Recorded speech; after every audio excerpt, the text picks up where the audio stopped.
Halo pemirsa GPR TV dari Sabang sampai Maroke, dari Miangas hingga Pulau Rote.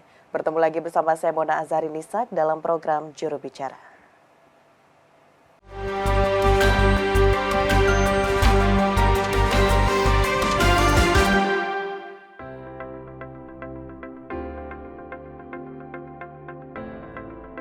Pemilihan umum 2024 telah menghitung hari. Kementerian Komunikasi dan Informatika merilis jumlah kasus hoaks pemilu 2019 berjumlah 3.356 hoaks. Hal ini tentu jumlah yang sangat besar. Bahkan Kominfo melaporkan sejak 17 Juli hingga 26 November 2023, Kominfo sudah menemukan 96 isu hoaks pemilu yang tersebar menjadi 355 konten.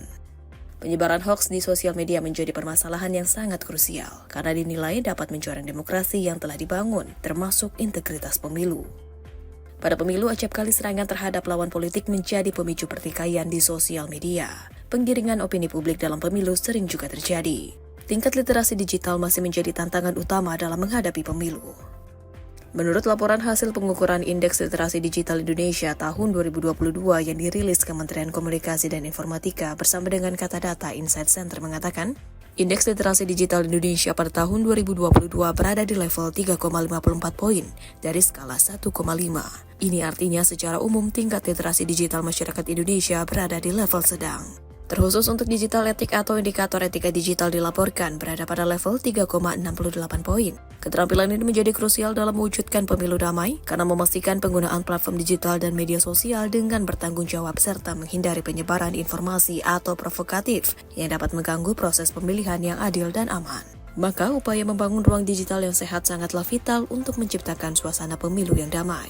Tingkat literasi digital yang tinggi akan memungkinkan masyarakat untuk lebih cerdas dalam memilah informasi yang ditemui di dunia maya, mengurangi penyebaran hoaks yang berpotensi mengganggu persatuan bangsa, dan membentuk pola pikir kritis dalam menghadapi informasi yang tersebar di ruang digital.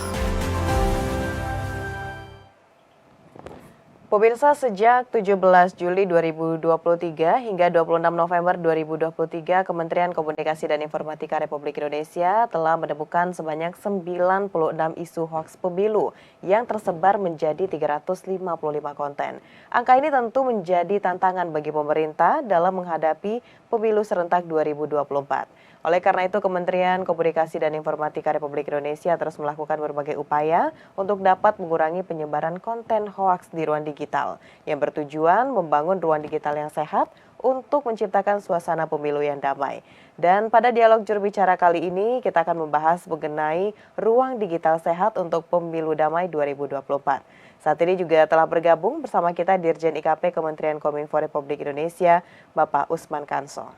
Kita langsung membahas mengenai pembahasan yang saat ini benar-benar menjadi daya tarik juga di tengah masyarakat terkait dengan ruang digital sehat, Pak Dirjen.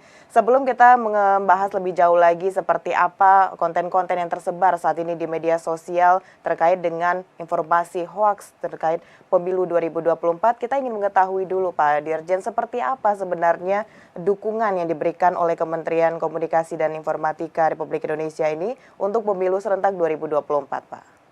Ya, ada beberapa hal ya yang didukung oleh Kominfo untuk kesuksesan pemilu 2024.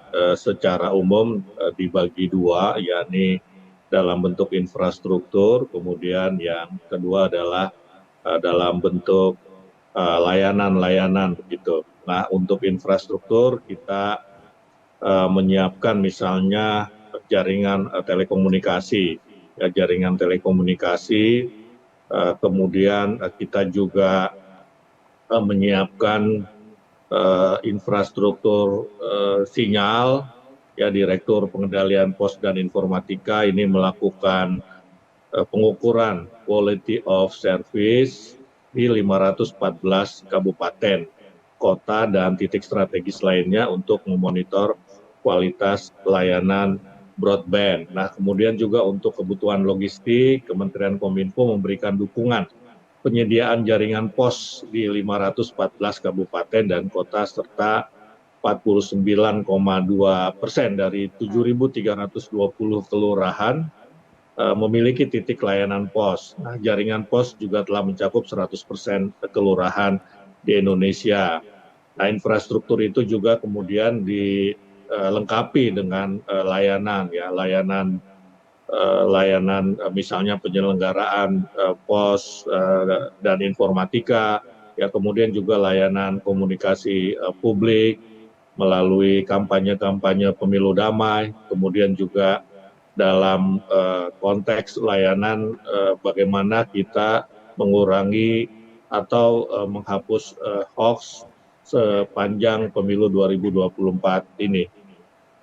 Baik, Pak Dirjen, berarti dari dukungan yang sudah jelas diberikan oleh Kementerian Kominfo terhadap pemilu serentak 2024 dari segi infrastruktur yang sudah disampaikan oleh Pak Dirjen tadi. Lalu kita bergeser sedikit, Pak Dirjen, ini masih dalam bentuk dukungan, tapi bagaimana sejauh ini Kementerian Kominfo melakukan pendekatan dengan pemilih nantinya yang akan memilih pada Pilkada serentak 2024. Pendekatan seperti apa nih Pak yang kita lakukan agar mereka bisa menggunakan suaranya dengan baik?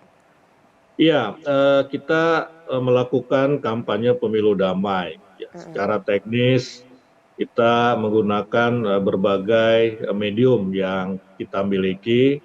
Ya, misalnya saja kita menyebarkan pesan-pesan pemilu damai melalui SMS blast dan status bar. Nah ini kita bekerja sama dengan operator seluler.